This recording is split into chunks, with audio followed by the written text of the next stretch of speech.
Hello everyone, you are watching Chemistry with Dr. Yusufzai। Last lecture में हमने carboxylic acid के nomenclature पढ़ा था और आज हम different derivatives of carboxylic acid के बारे में पढ़ेंगे। तो डेरिवेटिव्स ऑफ कार्बोक्सिलिक एसिड होता क्या है? अगर हम कार्बोक्सिलिक एसिड के OH को या सिंपल H को रिप्लेस कर ले किसी भी एटम या ग्रुप ऑफ एटम से, तो जो आपके पास रिजल्टेंट कंपाउंड बनेगा तो वो होगा डेरिवेटिव्स ऑफ कार्बोक्सिलिक एसिड। तो यहाँ पे ये पहले जो है ना आप देख ले, यहाँ पे है ये क्या, एसाइल हेलाइड्स या एसिड हेलाइड्स। एसाइल हेलाइड्स या एसिड हेलाइड्स में जो है ना ये हमारे पास बनता किस तरह है? अगर हम इसमें से कार्बोक्सिलिक एसिड का OH रिप्लेस कर ले किससे, X से, हेलोजन से, फ्लोरो, क्लोरो, ब्रोमो और आयोडो से OH को रिप्लेस कर ले तो आपके पास जो रिजल्टेंट कंपाउंड बनेगा वो होगा एसाइल हेलाइड्स। ये इसका जो है ना फंक्शनल ग्रुप है। अभी जो है ना हम इसका एक एग्जांपल देख लेते हैं कि इसको नाम किस तरह देंगे। तो इस एग्जांपल में देख ले कि आपने पहले लॉन्गेस्ट कंटिन्यूस चेन सेलेक्ट करना है, उसके बाद आपने नंबरिंग देनी है। नंबरिंग के बाद आपने देखना है कि फंक्शनल ग्रुप जो है ना आपका कम से कम नंबर पे आ जाए और इसी तरह सब्स्टिट्यूट भी कम से कम नंबर पे आ जाए। फिर आपने उसका जो है ना सब्स्टिट्यूएंट से पहले उसका नंबर मेंशन करना है कि ये किस पोजीशन पे मौजूद है और फिर आपने फुल नेम देना है। तो ये पहले एग्जांपल में देख ले, लॉन्गेस्ट कंटिन्यूस चेन मैंने सेलेक्ट कर लिया है जिसमें 4 कार्बन एटम हैं। तो किसी भी कंपाउंड में अगर 4 कार्बन हो तो उसका पेरेंट नेम बनता है ब्यूटेन। फिर यहाँ पे देख ले कि फंक्शनलिटी कौन कौन सी हैं। तो यहाँ पे ये देख ले एसाइल हेलाइड का फंक्शनल ग्रुप प्रेजेंट है और एक सब्स्टिट्यूएंट है। जिस तरह हम कार्बोक्सिलिक एसिड या एल्डिहाइड के केस में नंबरिंग जो है ना कार्बोनिल कार्बन से स्टार्ट करते हैं, तो इसी तरह in case of acyl halides आपने नंबरिंग स्टार्ट करनी है कार्बोनिलिक कार्बन से।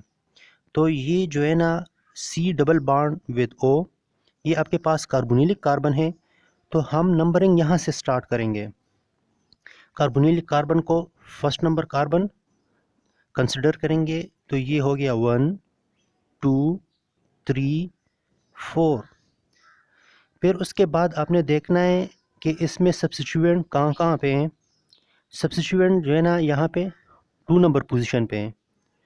तो ये हो गया 2 मिथाइल, 2 मिथाइल।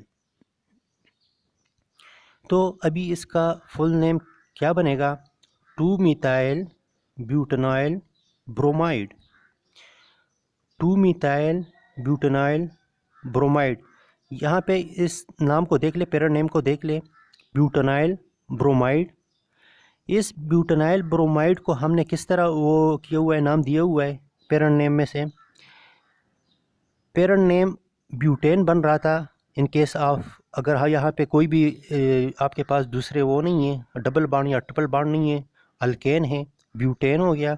तो ब्यूटेन के ई को सिंपल जो है ना आपने रिप्लेस करना है किससे, OYL और हेलोजन। हेलोजन यहाँ पे कौन सा मौजूद है, ब्रोमो ग्रुप है, तो ब्रोमाइड हो गया। तो ब्यूटेनाइल ब्रोमाइड। तो ब्यूटेन के ई को आपने रिप्लेस करना है ऑयल, और जो हेलोजन होगा आपने वही हेलोजन भी यहाँ पे लिखना है। तो फुल नेम क्या बनेगा यहाँ पे, 2 मिथाइल ब्यूटेनाइल ब्रोमाइड। नेक्स्ट एग्जांपल देख ले। नेक्स्ट एग्जांपल में जो है ना आपने लॉन्गेस्ट कंटिन्यूस चेंज की तरफ पहले जो है ना वो जाना है। लॉन्गेस्ट कंटिन्यूस चेंज आपका ये बन रहा है। तो आपका जो लॉन्गेस्ट कंटिन्यूस चेन बन गया तो उसके बाद नंबरिंग की बारी आती है कि नंबरिंग आपने कहाँ से स्टार्ट करनी है। तो नंबरिंग आपने स्टार्ट करनी है कार्बोनिलिक कार्बन से, जिस तरह हमने पहले एग्जांपल में देख लिया कि किस तरह नंबरिंग देनी है आपने। तो यहाँ पे भी आपने उसी तरह ही जो है ना नंबरिंग देनी है। कार्बोनिलिक कार्बन को आपने फर्स्ट कार्बन कंसिडर करना है, first, second, third, fourth and fifth. तो उसके बाद जो है ना आपके पास इसका पेरेंट नेम क्या बनेगा, 5 कार्बन है तो पेंटेन हो गया, फंक्शनल ग्रुप यहाँ पे भी जो है ना आपके पास एसाइल हैलाइड की फंक्शनलिटी प्रेजेंट है यहाँ पे। तो सफिक्स में क्या आएगा? Oil bromide, oil bromide. फिर सब्स्टिट्यूएंट की बारी आती है तो यहाँ पे दो सब्स्टिट्यूएंट प्रेजेंट हैं, एक सेकंड नंबर कार्बन पे क्लोरो और थर्ड नंबर कार्बन पे मिथाइल। तो एक से ज़्यादा सब्स्टिट्यूएंट है तो आपने अल्फ़ाबेटिकल आर्डर फॉलो करना है। तो अल्फ़ाबेटिकल आर्डर के हिसाब से क्लोरो पहले आएगा और मिथाइल बाद में आएगा। तो अगर हम फुल नेम की तरफ जाएं तो 2 chloro 3 methyl pentanoyl bromide, 2 chloro 3 methyl pentanoyl bromide. Next जो डेरिवेटिव्स ऑफ कार्बोक्सिलिक एसिड है, एसिड एनहाइड्राइड, एसिड एनहाइड्राइड। यहाँ पे जो है ना इसके जनरल फार्मूला को देख ले। एक साइड पे कार्बोनिल कार्बन, दूसरे साइड पे कार्बोनिल कार्बन, और दोनों कार्बोनिल कार्बन के बीच में सेंटर में क्या है? ऑक्सीजन। तो किसी भी कंपाउंड में अगर ये फंक्शनल ग्रुप आप देख ले तो समझ जाएं कि ये एसिड एनहाइड्राइड है। एसिड एनहाइड्राइड जो है ना, इसका नोमेनक्लेचर एफएससी बुक्स में तो नहीं है, लेकिन मैं यहाँ पे इसलिए करवा रहा हूँ कि इसके बाद तो आप लोगों ने कम्पिटिटिव एग्ज़ाम देना है या आप लोगों ने एंट्री टेस्ट देना है, तो एंट्री टेस्ट में हो सकता है कि ये आ जाए। तो मार्क्स को अचीव करने के लिए इसका पढ़ना ज़रूरी है, तो इसलिए मैं आप लोगों को ये करवा रहा हूँ। एसिड एनहाइड्राइड, जिस तरह मैंने बताया कि इसकी फंक्शनलिटी क्या है, कार्बोनिलिक कार्बन, सेंटर में ऑक्सीजन और फिर कार्बोनिलिक कार्बन। तो एसिड एनहाइड्राइड के दो टाइप्स हैं, एक तो सिंपल जो है ना आपके पास होगा सिंपल एनहाइड्राइड, और एक है मिक्स्ड एनहाइड्राइड। तो आप लोग इसको किस तरह पहचानेंगे कि ये सिंपल है या मिक्स्ड है? तो यहाँ पे ये सेंटर ऑक्सीजन को देख ले, तो उसके एक साइड पे और दूसरे साइड पे अगर ग्रुप सेम हो तो वो होगा सिंपल एनहाइड्राइड, और अगर ये दोनों ग्रुप्स क्या हो? डिफरेंट हो, तो क्या होगा? Mixed anhydride. इस केस में देख ले 1 2, और यहाँ पे जो है ना आपके पास कार्बोनिलिक कार्बन, इसी तरह 1 2 और कार्बोनिलिक कार्बन, तो दोनों जो आपके पास ग्रुप्स है वो क्या है? सेम है। तो इसलिए ये आपके पास क्या हो गया? Simple anhydride. यहाँ पे इस एग्जांपल को देख ले, इस एग्जांपल में जो है ना आपके पास क्या है? ये ग्रुप जो लेफ़्ट साइड पे है इसमें 2 कार्बन हैं और कार्बोनिलिक कार्बन। फिर यहाँ पे राइट साइड पे देख ले 3 कार्बन चेन है, और ऑक्सीजन के साथ जो नेक्स्ट कार्बन है क्या है? कार्बोनिलिक कार्बन। तो इसमें 3 कार्बन है और इसमें 2 कार्बन है, तो ये दोनों ग्रुप्स क्या है? डिफरेंट है। तो ये क्या कहेंगे इसको हम? Mixed anhydride. सही। तो पहले जो है ना आप नोमेनक्लेचर पढ़ते हैं सिंपल एनहाइड्राइड। तो सिंपल एनहाइड्राइड का जो है ना नोमेनक्लेचर बहुत इजी है। यहाँ पे ये देख ले 2 कार्बन, जिस तरह हमने पढ़ा था इथेनोइक एसिड। तो इथेनोइक एसिड का जो एसिड है, आपने एसिड को रिप्लेस करना है सिंपली एनहाइड्राइड से। इथेनोइक एसिड, तो एसिड को आपने रिप्लेस करना है एसिड एनहाइड्राइड से। अगर यहाँ पे प्रोपेनोइक होता, मीन्स के यहाँ पे अगर 3 कार्बन्स होते हैं और यहाँ पे आपके पास फिर प्रोपेनोइक एसिड बनता, तो प्रोपेनोइक एसिड का एसिड को आपने रिप्लेस करना था एनहाइड्राइड से, तो फिर उसका जो नाम बनता था वो क्या होता? Propanoic anhydride. इसी तरह अगर वो ब्यूटानोइक एसिड होता तो एसिड को रिप्लेस करके उसका नाम क्या बनता? Butanoic anhydride. अब बारी आती है मिक्स्ड एनहाइड्राइड की। तो मिक्स्ड एनहाइड्राइड में जिस तरह मैंने बताया कि दोनों जो आपके पास ग्रुप्स होंगे सेंट्रल वाले ऑक्सीजन के राइट और लेफ़्ट साइड पे, वो क्या होंगे? डिफरेंट होंगे। तो डिफरेंट होंगे तो इसी वजह से आपने उसको नाम देने के लिए क्या फॉलो करेंगे? जिस तरह हमने एक रूल पहले पढ़ा था कि आपने अगर 2 सब्स्टिट्यूएंट हो या 2 से ज़्यादा हो तो आपने क्या करना है? आपने अल्फ़ाबेटिकल आर्डर फॉलो करना है। तो इसी तरह इस केस में भी आपने अल्फ़ाबेटिकल आर्डर फॉलो करना है। अगर आपके पास एक जो ग्रुप है वो अल्फ़ाबेटिकल आर्डर में पहले आता है तो आपने उसको पहले लिखना है, और जो बाद में आता है आपने उसको क्या करना है? बाद में लिखना है। सही। तो इस एग्ज़ाम्पल में देख ले, यहाँ पे ये पार्ट क्या बन रहा है? इथेनोइक एसिड का, और ये कहाँ से आया है? ये आया है प्रोपेनोइक एसिड से। एक पार्ट आया है इथेनोइक एसिड से और दूसरा पार्ट आया है कहाँ से, प्रोपेनोइक एसिड से। तो इथेनोइक एसिड का ई पहले आ रहा है और प्रोपेनोइक का पी बाद में आ रहा है। तो इस तरह हम इथेनोइक को पहले लिखेंगे और प्रोपेनोइक को बाद में लिखेंगे और सफिक्स में फिर वर्ड यूज़ करेंगे एनहाइड्राइड। तो इसका पूरा नाम क्या बनेगा, इथेनोइक प्रोपेनोइक एनहाइड्राइड। क्या बनेगा, इथेनोइक प्रोपेनोइक एनहाइड्राइड। सही। Ester derivative of carboxylic acid. तो एस्टर जो है ना किस तरह आपके पास बनता है, अगर आप कार्बोक्सिलिक एसिड के हाइड्रोजन को रिप्लेस कर ले किससे, अल्काइल ग्रुप से। किसी भी अल्काइल ग्रुप से अगर आप कार्बोक्सिलिक एसिड के हाइड्रोजन को रिप्लेस कर ले तो जो रिजल्टेंट कंपाउंड आपके पास बनता है वो क्या बनेगा, एस्टर। ये अल्काइल ग्रुप जो ऑक्सीजन के साथ अटैच है और जो यहाँ पे कार्बोनिलिक कार्बन के साथ अटैच है, ये सेम भी हो सकते हैं और डिफरेंट भी। तो अभी यहाँ पे हम एक एग्जांपल को देख लेते हैं कि एस्टर को हम किस तरह नाम देंगे। तो यहाँ पे ये देख ले, पहले आपने जो कार्बोनिलिक वाले जो साइड है आपने इसमें जो है ना लॉन्गेस्ट कंटिन्यूस चेन सेलेक्ट करना है, फिर आपने उसको नंबरिंग देनी है। और नंबरिंग जिस तरह carboxylic acid, aldehyde, acid halide के केस में आपने नंबरिंग स्टार्ट की थी कार्बोनिलिक कार्बन से, तो इसी केस में भी आपने नंबरिंग स्टार्ट करनी है कार्बोनिलिक कार्बन से और आपने उस तरफ जाना है जिस तरफ आपको ज़्यादा से ज़्यादा सब्स्टिट्यूएंट हो। तो यहाँ पे आपने नंबरिंग स्टार्ट की कार्बोनिलिक कार्बन से 1 2 3 4, 1 2 3 4। तो इसका पेरेंट नेम क्या बनेगा, ब्यूटेन। पेरेंट नेम क्या बनेगा, ब्यूटेन। और उसके इसमें फंक्शनल ग्रुप कौन सा है, एस्टर फंक्शनल ग्रुप है। तो एस्टर फंक्शनल ग्रुप हो तो उसमें जो है ना आपने जो यहाँ पे क्या है, parent name.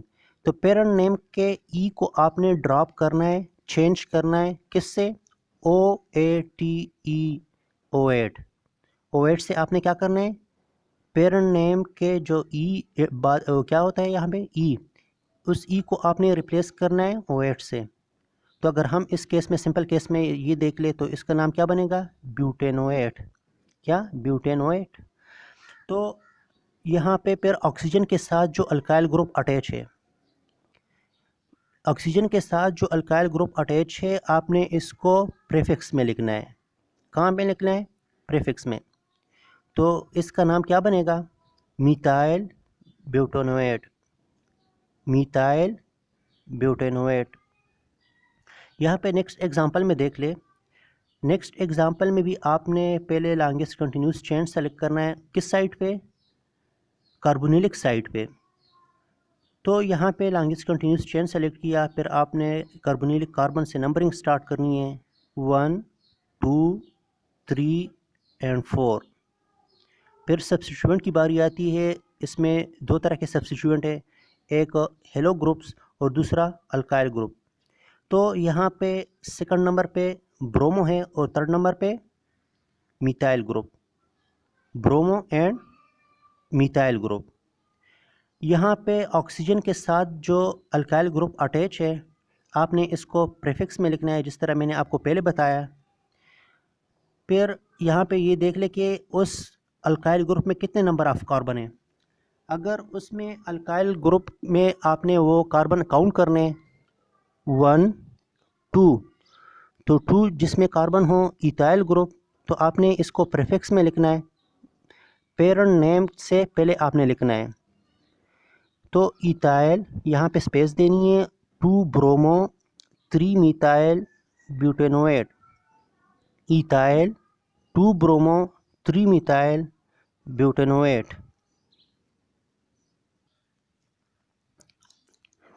Amides derivatives of carboxylic acid, ये कैसे बनेगा, अगर कार्बोक्सिलिक एसिड के OH को रिप्लेस कर ले NH2 NHR और NRR से, NH2 NHR NRR से, तो यहाँ पे मैंने R प्राइम और R डबल प्राइम लिखा हुआ है। ये इसलिए किया हुआ है कि ये आपके पास जो है ना वो सेम भी हो सकते हैं या डिफरेंट भी हो सकते हैं। तो आपने क्या करना है, इसका ये जो है ना फंक्शनल ग्रुप है, कार्बोनिलिक कार्बन अटैच विद नाइट्रोजन। तो नाइट्रोजन के साथ जो है ना या तो हाइड्रोजन होगा या अल्काइल ग्रुप होगा। तो अगर नाइट्रोजन के साथ दो हाइड्रोजन अटैच हो, प्राइमरी एमाइड। अगर एक हाइड्रोजन और एक अल्काइल ग्रुप हो, सेकेंडरी एमाइड। और अगर दोनों अल्काइल ग्रुप अटैच हो तो टर्शियरी एमाइड। तो इसको जो है ना नाम किस तरह देंगे, इन केस ऑफ एमाइड जो आपके पास पेरेंट नेम बनता है, तो पेरेंट नेम के ई को आपने क्या करना है, रिप्लेस करना है। किससे, एमाइड से।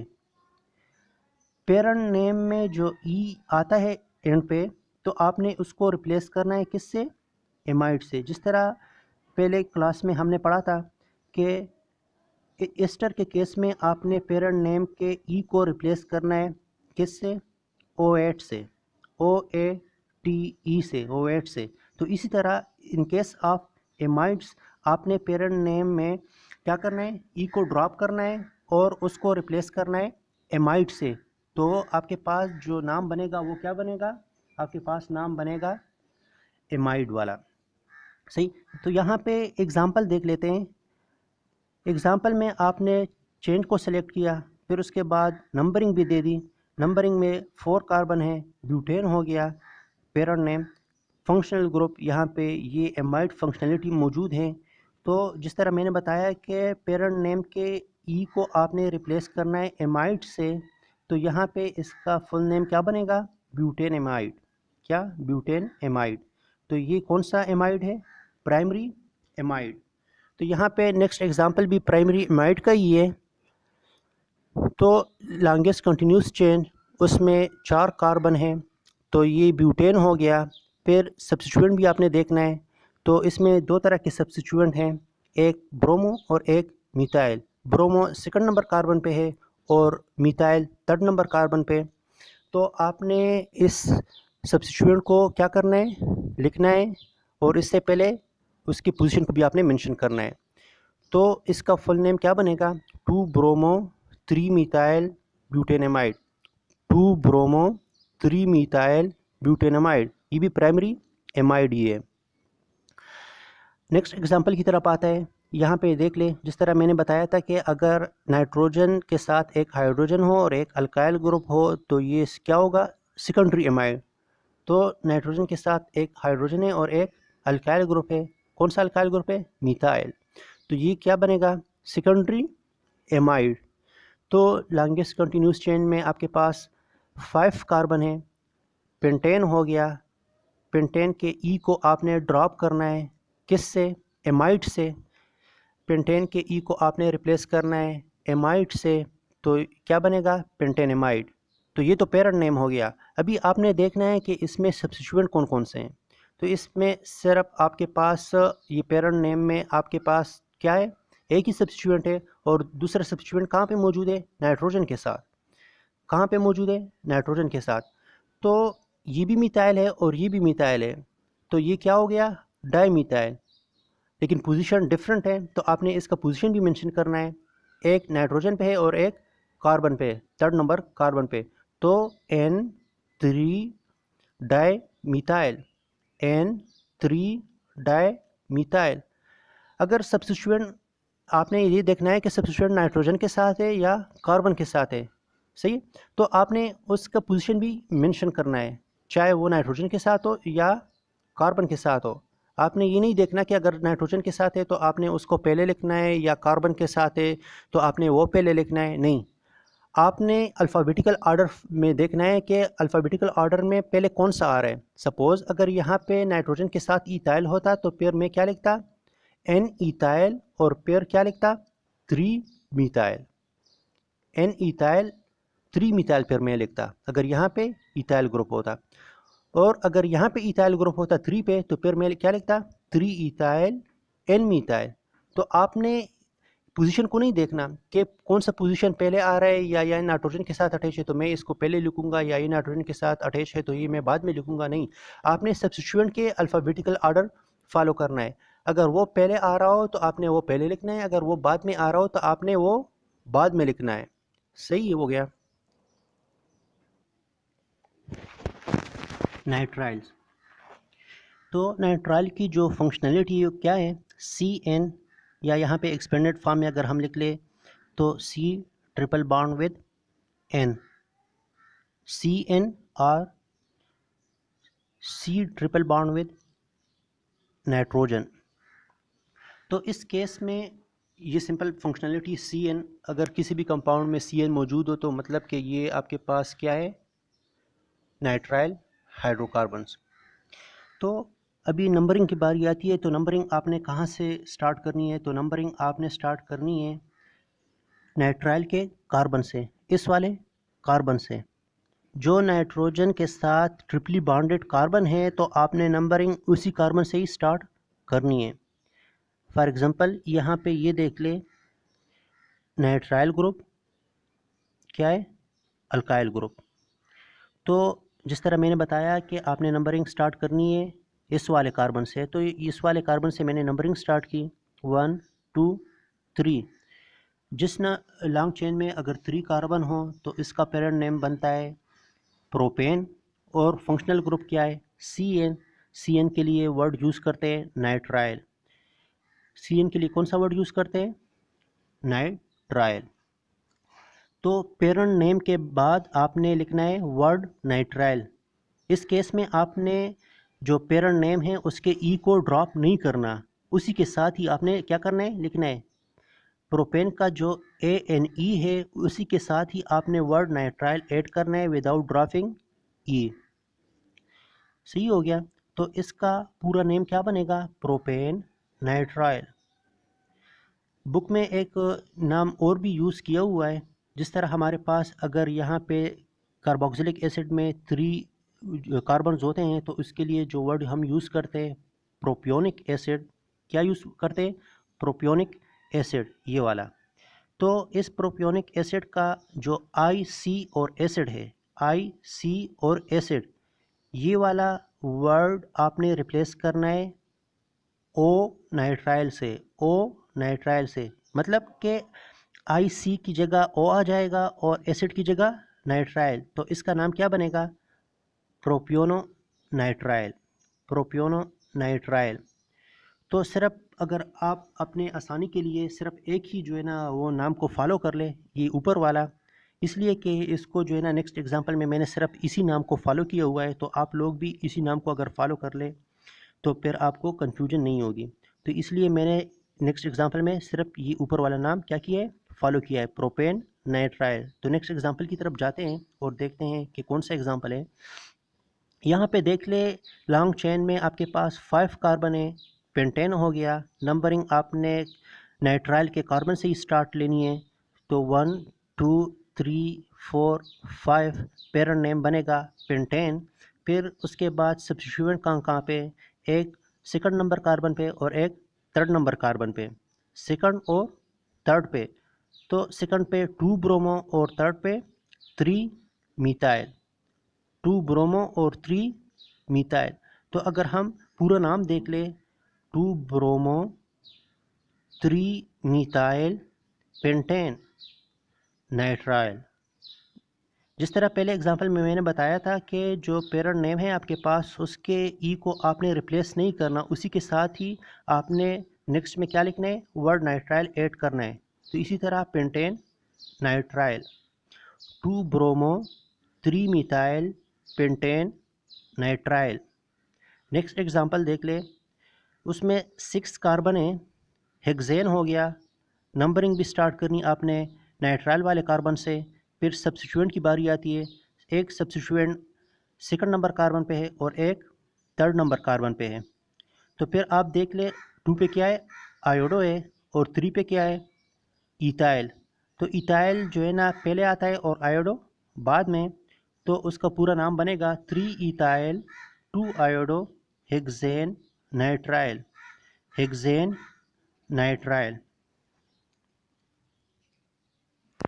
आज तक जो हमने नोमेनक्लेचर पढ़ा उसमें सिर्फ एक ही फंक्शनल ग्रुप होता था, सिंपल, जो आपके पास hydrocarbon along with one functional group, उसका नोमेनक्लेचर हमने कराया। अभी उसके बाद हम वो वाले कंपाउंड्स का नोमेनक्लेचर कराएंगे जिसमें क्या होंगे, दो फंक्शनल ग्रुप। जिस तरह प्रायोरिटी लिस्ट में मैंने आप लोगों को बताया था कि अगर किसी कंपाउंड में आपके पास दो फंक्शनल ग्रुप हो तो एक को आपने सब्स्टिट्यूएंट के तौर पे यूज़ करना है और दूसरे को आपने मेन फंक्शनल ग्रुप। तो अभी जो मैं आप लोगों को नोमेनक्लेचर कराने वाला हूँ उसमें दो फंक्शनल ग्रुप्स होंगे। तो एक फंक्शनल ग्रुप को मैंने एज ए सब्स्टिट्यूएंट लेना है और दूसरे फंक्शनल ग्रुप को मैंने as a main functional group के तौर पे यूज़ करना है।